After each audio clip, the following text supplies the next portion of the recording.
지난 영상에서 젠더 보가츠가 떠난 이제 보스턴의 전반적인 오프시즌 상황들을 살펴봤다면, 이번 시간에는 어쨌든 보가츠가 보스턴을 떠났기 때문에 보스턴이 어떤 식으로 이 선수의 빈자리를 채울 수 있을지 여러 가지 시나리오들을 한번 이야기를 해보려고 하는데, 보가츠가 떠난 이후에 보스턴의 라인업을 먼저 보면 굉장히 휑합니다. 지난 시즌 지구 꼴찌를 했지만 득점력에서는 아메리칸 리그 4위를 했던 게 이제 보스턴 타선인데, 보가츠랑 JD 마르티네스가 빠져나감으로써 타선이 꽤나 행해졌다. 요시다 마사타카가 들어오면서 아마 리드오프를 할 걸로 예상이 되고, 키케, 데버스, 스토리, 카사스, 버두고, 호스머, 아로요, 그리고 포수, 뭐 요런 타선이 되지 않을까 생각하는데, 수비 포지션에 있어서는 카사스와 호스머는 1루와 지명을 번갈아 갈 확률이 높고, 여기에 뭐 바비 달백 선수가 좌투수 상대로 들어올 경우의 수가 충분히 있고, 스토리와 아로요는 유격과 2루의 포지션이 맞바뀔 수 있다. 작년 같은 경우에는 스토리와 아로요가 같이 나올 때는 아로요가 유격수를 보고 스토리가 2루수를 보긴 했는데, 이 두 선수의 커리어를 보면 스토리가 훨씬 더 유격수를 많이 봤던 선수긴 하거든요. 어쨌든 타선을 쭉 보면 보가츠의 빈자리가 꽤나 크게 느껴진다. 그렇다면 이 보가츠의 빈자리를 어떻게 채울 것인가, 여러 가지 경우의 수를 살펴보면, 첫 번째는 외부에서 영입을 하는 방법이 있습니다. 이번 시즌 FA에 4대 유격수가 나왔다는 말이 많았었죠. 젠더 보가츠를 포함해서 트레이 터너, 카를로스 코레아, 댄스비 스완슨까지 1억 불 이상을 받을 수 있는 특급 유격수들이 4명이나 동시에 시장에 나왔는데, 터너와 보가츠는 11년 계약을 맺으면서 대박을 쳤고, 코레아와 스완스는 아직 시장에 남아 있습니다. 충분히 이제 보스턴에 올 수 있는 상황이고, 실제로 보가츠를 잃고 난 이후에 현지에서도 코레아가 잠재적인 레드삭스의 타겟이 될 수 있을 거다 라는 기사도 많이 나오고 있고, 또 보스턴이 실제로 스완슨에게 관심을 가지면서 보가츠의 대체자로 찾고 있다 라는 이야기가 심심치 않게 많이 나오고 있습니다. 코레아를 노린다는 거는 뭐 이론상 코레아가 충분히 보스턴에 갈 수 있다 정도의 내용이라면, 스완슨에게는 실제로 진지하게 관심이 있는 팀이라고 하죠. 컵스, 카디널스, 트윈스, 그리고 레드삭스 정도가 스완슨한테 진지하게 관심이 있다. 스완슨은 애틀란타한테 7년 1억 4천만 불을 달라라고 제시를 했다가 그게 거절을 당하고, 지금은 이제 다른 팀들과 계속 이야기를 하고 있는 중이라고 하니까, 이렇게 여러 팀들이 달라들면 또 몸값은 올라갈 수 있겠죠. 거기에 레드삭스까지 최근에 보가츠를 잃으면서 추가가 됐다, 그렇게 볼 수가 있겠고, 이 선수들 중 하나를 영입을 한다면 보가츠를 대체할 최선의 대안이다, 그렇게 볼 수가 있겠죠. 코레아는 리그에서 가장 가치 있는 유격수 중에 한 명이고, 보가츠보다 젊고 수비를 잘하고, 스완슨 같은 경우에는 타격에 있어서는 클래스가 낮다고 볼 수 있지만 수비적인 측면에서 본다면은 보가츠보다 낮다고 볼 수도 있고, 그런 부분에서 대안이 충분히 될 수가 있는데, 지금 올 시즌 FA 시장이 정말로 미쳐 돌아가고 있기 때문에 현재 분위기로는 코레아는 당연히 3억 불이 넘을 게 확실시되고, 스완슨 또 1억 불 중반 이상을 줘야 되지 않을까, 그런 말이 나오고 있는데, 보스턴은 심지어 보가츠와 협상을 하다가 이게 틀어지고 약간은 패닉 바잉하는 모양새로 협상을 하는 상황이니까, 어떻게 보면 이 시장가보다 더 비싸게 살 가능성도 있다. 즉 시장가도 비싼데 그것보다 더 주고 사야 될지도 모르는 팀이 레드삭스라고 보면, 영입하기가 쉽지 않을 거다, 그리고 너무 비쌀 거다라는 말을 할 수가 있고, 그리고 이거는 조금은 이제 감성적인 영역이긴 한데, 그렇게 예를 들어 오버페이를 해서 이 둘 선수 중에 한 명이 데리고 온다면 그 돈을 쓸 거면 보가츠는 왜 보냈냐, 이런 비판에 정말 직면을 할 수가 있거든요.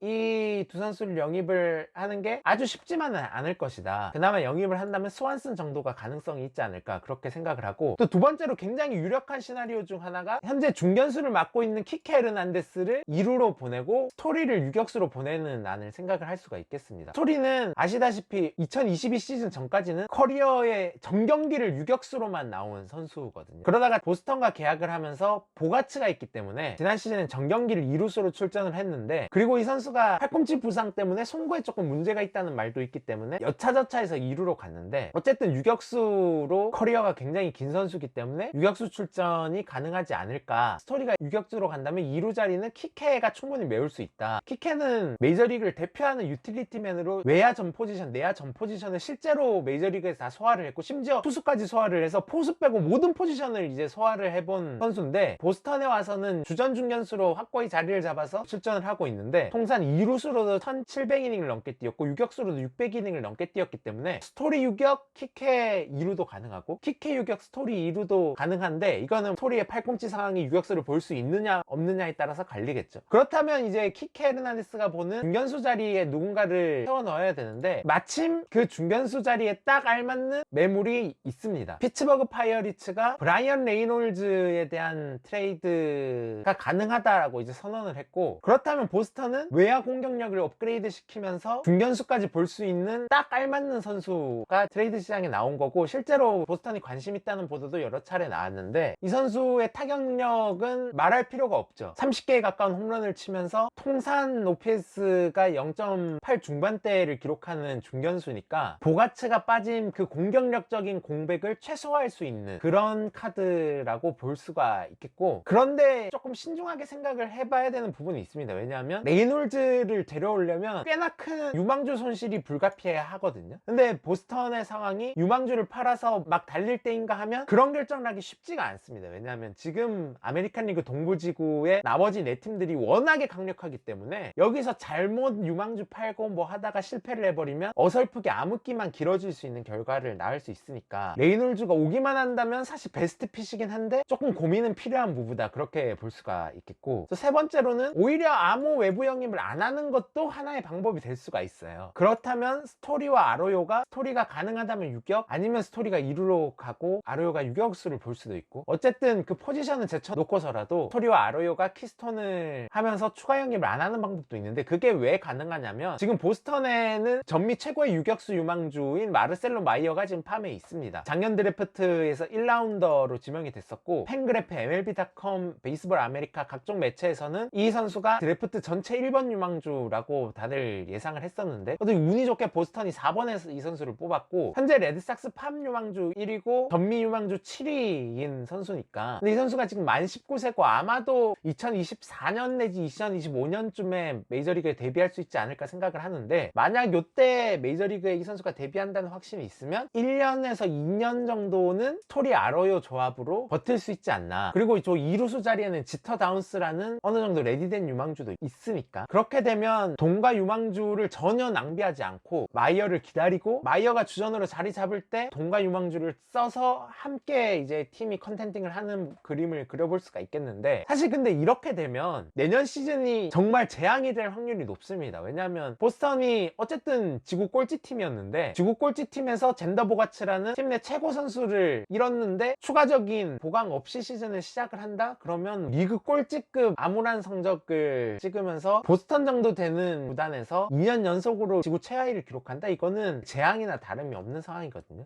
그거를 감수하기가 쉽지 않을 것이다, 그런 생각이 들고, 마지막으로는 소위 말하는 잔잔바리 선수들을 영입해서 시간을 때우는 그런 그림도 생각해 볼 수는 있습니다. 1, 2년 이 선수들로 때우면서 아까 말했듯이 마이어를 기다릴 수가 있는 선택지가 있을 수 있는데, 지금 뭐 유격수에는 FA 시장에 호세 이글레시아스, 엘비스 앤드루스 이런 선수들이 있고, 이루수에는 진세구라, 뭐 프레이저, 해리슨, 에르난데스 이런 선수들이 있긴 합니다. 보가츠의 빈자리를 이 선수들로 메운다는 것 자체는 사실 어불성설이죠. 그런데 다만 피스톤에 크게 투자를 안 하고 뎁스 강화 정도만 하는 선에서 끝내고 돈을 아끼면, 요 안 쓰고 아낀 돈을 선발 투수 영입하는데, 그리고 기타 외야를 영입하는데 쓸 수 있지 않을까 하는 요 행복 회로를 이제 풀 가동을 한다면, 보가츠가 빠진 키스톤은 약해지지만 다른 부분의 전력이 훨씬 더 배가 되는 효과를 누릴 수 있지 않을까, 뭐 그런 생각은 해볼 수 있겠죠. 근데 다만 보가츠의 대체제라고 보기는 힘들다, 그렇게 볼 수가 있겠고, 이렇게 여러 가지 시나리오들을 다 살펴봤는데 결론적으로 딱 부러지는 시나리오는 당연히 없습니다. 이 보가츠라는 선수가 야구 내외적으로 보스턴에서 차지하는 비중이 워낙에 높았던 선수고, 보스턴이 단순히 보가츠만 잃은 게 아니라 프랜차이즈 스타를 홀드하면서 최근에는 뭐 무키 베츠 선수도 떠나보냈고, 팀의 얼굴이 되는 두 선수를 몇 년새 연속으로 잃었기 때문에 야구 내적으로도 이 선수들의 빈자리를 채워지기가 쉽지가 않고, 왜냐하면 베츠가 나가고 나서 괜찮은 외야수가 전무하니까. 그리고 보가츠가 나간데도 사실 이 빈자리를 채우기가 쉽지 않다는 걸 생각하면, 프랜차이즈 스타들을 줄줄이 보낸 대가를 보스턴은 꽤 오래 치를 수도 있지 않나, 뭐 그런 생각이 드는데, 과연 보가츠의 빈자리를 보스턴이 어떻게 채울 것인가, 그걸 지켜보는 것도 다음 시즌의 하나의 관전 포인트가 되지 않을까,